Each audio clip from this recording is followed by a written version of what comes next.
दूसरी बात मैं ये कहना चाहता हूं कि झारखंड के भीतर जब भी हम लोगों ने इस बात पर गौर किया कि हमारी नौकरी पर किस तरीके से प्रहार किया गया है, तो हम लोगों ने देखा कि अभी जब पीजीटी की परीक्षा हुई तो उसमें धांधली कर दी गई।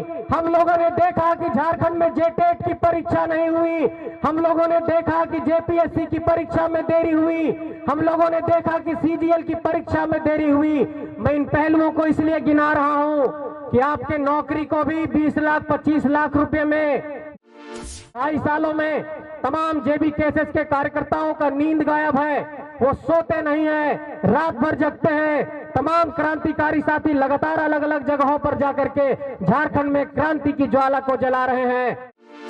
और यहाँ पर अगर अकलियत समाज के लोग भी आए हैं तो उन लोगों को कहना चाहता हूं इसी मजलिस के माध्यम से कि इस मजलिस को अगर आप लोगों ने आज सजाया है तो आपको भी सियासी हकूक की लड़ाई में इस झारखंड के अंदर भागीदार बनना होगा, क्योंकि इस धरती पर नादिर अली और शेख भिखारी का भी खून बहा है। तो आपको भी सिद्धू कान्हू और बिरसा मुंडा के वंशजों के साथ, विनोद बाबू के वंशजों के साथ, निर्मल बाबू के वंशजों के साथ झारखंड की इस क्रांति में कदम ताल करना होगा।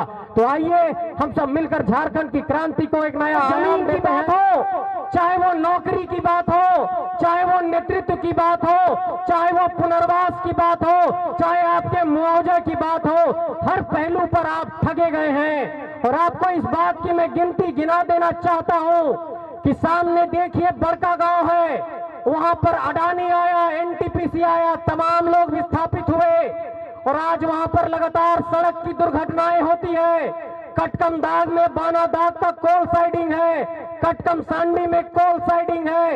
इन तमाम परियोजनाओं में आप देखिए कि कोल खनन के परियोजनाओं में जो लोग आपके बीच में माफिया बनकर के आ रहे हैं वो लोग कौन हैं? आप जब नजर दौड़ाएंगे तो आपको ये दिखाई पड़ेगा कि आपके बीच में आपका नेता भी आकर के बक्सर से बन रहा है, आपके बीच में आपका माफिया भी कोयला वाला जो है वो हाजीपुर से आ रहा है, बलिया से आ रहा है। मैं अपने माटी के लोगों से ये सवाल करना चाहता हूं कि जिस तरीके से 23 सालों में ये झारखंड को लूटा गया, जिस तरीके से इस धरती को बर्बाद किया गया, क्या हम इसी जुल्म को सहने के लिए अब भी तैयार हैं या फिर क्रांति की ज्वाला को एक नई धारा देना चाहते हैं? ये सवाल मैं आप लोगों से पूछना चाहता हूं।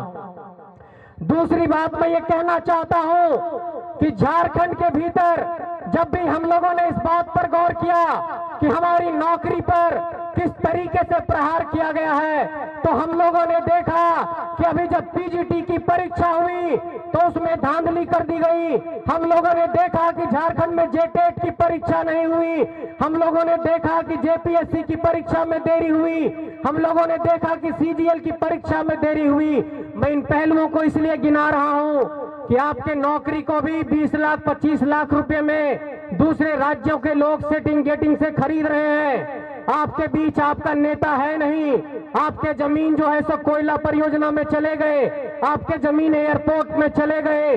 तो मैं ये सवाल पूछना चाहता हूं उन पुरखों का जो बलिदान गया है इस धरती पर, उन पुरखों के पीठ पर जो लाठियां पड़ी है इस झारखंड को अलग कराने के लिए, क्या इसी दिन के लिए इस झारखंड को अलग कराया गया था? इसलिए मैं ये कहना चाहता हूं कि पहली लड़ाई इस बात को लेकर के है कि हम लोगों को अपने अंदर से नेता निकालना होगा, अपनी माटी से नेता निकालना होगा।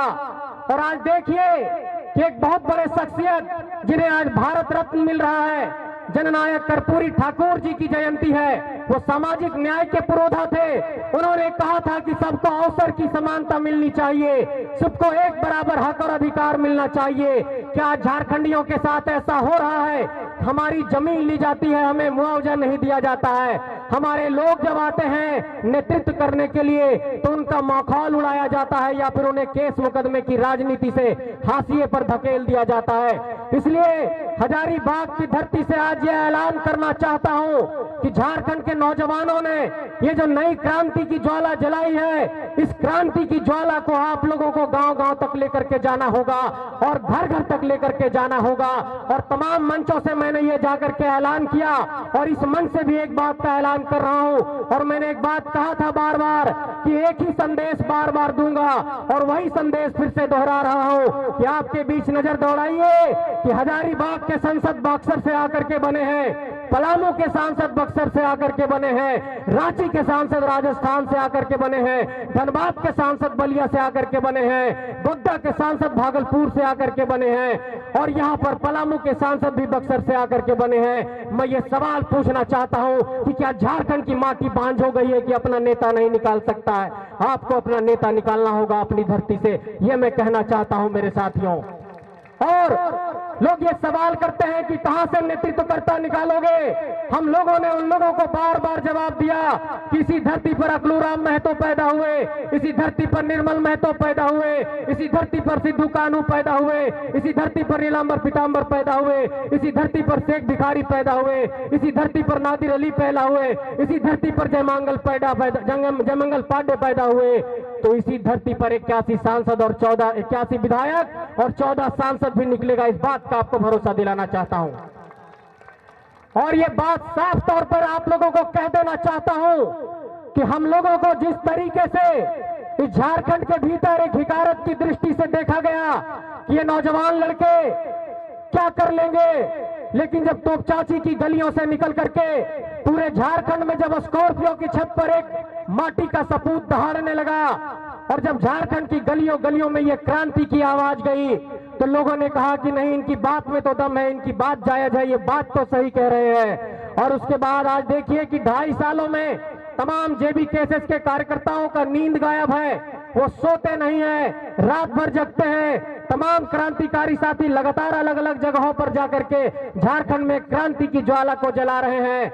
लेकिन उन पुलिस महकमे से, षड्यंत्रकारियों से ये कहना चाहता हूं कि हम लोगों पर यह बार बार आरोप लगाया गया कि ये आंदोलन सिर्फ एक इलाके में है और एक जाति वर्ग तक सीमित है। हम लोगों ने ये चुनौती पेश किया कि इस आंदोलन को झारखंड के कोने कोने तक लेकर के जाएंगे। और आज की तारीख में आप देखिए कि झारखंड के जिस इलाके में भी सभा हुई वहां पर एक जनसैलाब उमड़कर सामने आया है और लोगों ने ये आरोप हम लोगों पर लगाया था कि ये सिर्फ एक जातीय संगठन बन करके रह गया है। उन लोगों को ये कहना चाहता हूं कि आपके सामने दमयंती मुंडा है, आपके सामने फरजान खान है, आपके सामने रिजवान अंसारी है, आपके सामने दिनेश साहू है। तो ये संगठन सबको साथ लेकर के चलने वाला संगठन है, ये कोई जातीय संगठन नहीं है। इस बात का ऐलान करना चाहता हूं। और चाहे हमारे हसन भाई हो, चाहे रतन जी हो, चाहे विजय सिंह जी हो, चाहे मोती जी हो, चाहे मनोज जी हो, चाहे रविशंकर जी हो और चाहे तमाम हमारे साथी हो, इस बात का मैं ऐलान करना चाहता हूं कि ये संगठन सबको साथ लेकर के चल रहा है और झारखंड में तमाम फूल को एक माला में गूंथने का काम कर रहा है। और इस माला को हम लोग झारखंड के भीतर एक नई सियासी पहचान देंगे।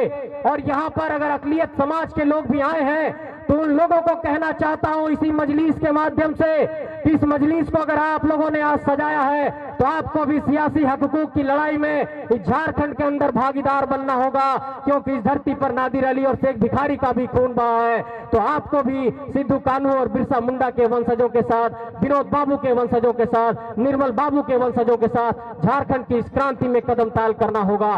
तो आइए हम सब मिलकर झारखंड की क्रांति को एक नया आयाम देते हैं और जो 4 बिंदु 5 बिंदु हैं उन सभी पहलुओं पर एक बार अंतिम में आप लोगों का नजर दौड़ा देते हैं कि ये लड़ाई किस बात को लेकर है। पहली लड़ाई इस बात को लेकर है कि झारखंड में स्थानीय नीति खतियान आधारित बने। दूसरी लड़ाई इस बात को लेकर के है कि झारखंड की नियोजन नीति में झारखंड के लोगों को प्राथमिकता मिले। तीसरी लड़ाई इस बात को लेकर के है कि झारखंड में जितने भी जमीन लिए गए उन जमीनों का मुआवजा सही से दिया जाए और पुनर्वास की नीति अपनाई जाए। चौथी मांग इस बात को लेकर के है कि झारखंड की जितनी भी प्रतियोगी परीक्षाएं हो रही है वो समय पर हो और उसका परिणाम समय पर जारी हो और उस पर कोई धांधली नहीं हो। पांचवी मांग इस बात को लेकर है कि झारखंड में अब तक ओबीसी को आरक्षण नहीं मिला और ओबीसी बार बार ये बात कहता रहा है कि आबादी के अनुरूप मुझे आरक्षण दो या फिर कम से कम 27% आरक्षण दो, वो आरक्षण का भी हक नहीं मिला। और झारखंड के आदिवासी समाज के लोग बहुत बड़ी मांग करते रहे हैं कि हमें सरना धर्म कोड दो।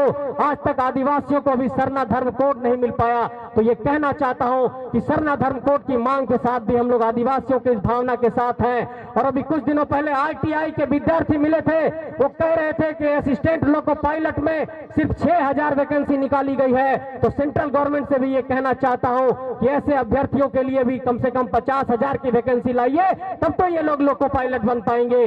और अंत में ये बात जोड़ना चाहता हूं आप लोगों के साथ कि झारखंड के अंदर इन मुद्दों आधारित राजनीति नहीं होगी, अगर इन मुद्दों को लेकर सियासत नहीं होगी, इन मुद्दों को लेकर अगर मुखरता नहीं होगी, तो हम लोग ऐसे ही हाशिए पर धकेल दिए जाएंगे।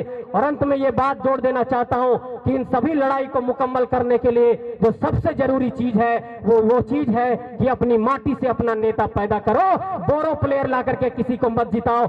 ये बात का ऐलान यहां से मंच के माध्यम से करना चाहते हैं और ये साफ तौर पर कहना चाहते हैं कि झारखंड की गलियों से जो ये आवाज एक निकला है, ये आवाज तमाम इलाकों तक जाएगा और झारखंड के कोने कोने में अलग जगाएगा और ये अलग झारखंड में क्रांति की एक ज्वाला के तौर पर सबके बीच पहुंचेगी। तो आज हमारे बीच एक बहुत बड़े शख्सियत इस बीच शामिल हो रहे हैं, मैं उनका भी स्वागत करता हूं कि जो स्वर्गीय अकलू राम महतो थे, पूर्व मंत्री, उनके बेटे राजेश महतो जी आज यहां पर शामिल हो रहे हैं। केंद्रीय अध्यक्ष जी उनको माला पहना करके आज उनका स्वागत करेंगे, तो मैं उनका इस मंच पर स्वागत करता हूं, तमाम साथियों का स्वागत करता हूं, सभी को आभार प्रकट करता हूं और हमारे बीच जितने भी लोग इस संगठन से जुड़ रहे हैं उन सबको साधुवाद देना चाहता हूं। तो क्या इस लड़ाई में आप सब साथ देंगे? आप सबसे ये पूछना चाहता हूं कि क्या अपनी माटी से अपना नेता पैदा करोगे या ऐसे ही बाहर के लोगों को पूजते रहोगे? ये सवाल आपके जेहन में देना चाहता हूं। ये आज हमारे बीच शामिल हो रहे हैं और मैं चाहूंगा केंद्रीय अध्यक्ष जी से कि वो भी आ जाए, इन्हें दल में शामिल कराएं। आज राजेश महतो जी जो पूर्व मंत्री अकलू राम महतो जी के बेटे हैं, बोकारो से आते हैं, आज संगठन में शामिल हो रहे हैं। केंद्रीय अध्यक्ष इनको माला पहना रहे हैं। इनका बहुत बहुत स्वागत है इस परिवार में, जेबी केसेस के इस परिवार में। और इस परिवार की एक सबसे बड़ी खासियत है कि इस परिवार के भीतर सब गांव घर के लोग हैं, खेत के लोग हैं, खलिहान के लोग हैं, खेती बाड़ी करने वाले लोग हैं, किसान मजदूर के बेटे हैं। तो साफ तौर पर यह संकेत है कि झारखंड में गांव गांव के गलियारे से नेता निकल रहा है। और अब ये कभी मत कहना कि का बाबू नेता बनल जाही, उसको साफ तौर पर कहिए कि हाँ नेता बनतो हमार बेटा भतीजा, ओकरा बनावल भेजबो, अब रोकबो नहीं। ये बात कहिए, राजनीति कोई खराब चीज नहीं है। हम लोग भी पढ़ लिख करके इस सियासत में, इस राजनीति में आए हैं और हम लोग वास्तव में झारखंड के अंदर कुछ परिवर्तन करना चाहते हैं। तो आइए मिलकर के परिवर्तन करते हैं और राजेश जी का इस संगठन के अंदर स्वागत करते हैं। बहुत बहुत स्वागत, बहुत बहुत धन्यवाद। मैं राजेश जी से चाहूंगा कि तुरंत अपनी दो बात भी जनता के बीच आप रख ले। इसी बीच एक साथ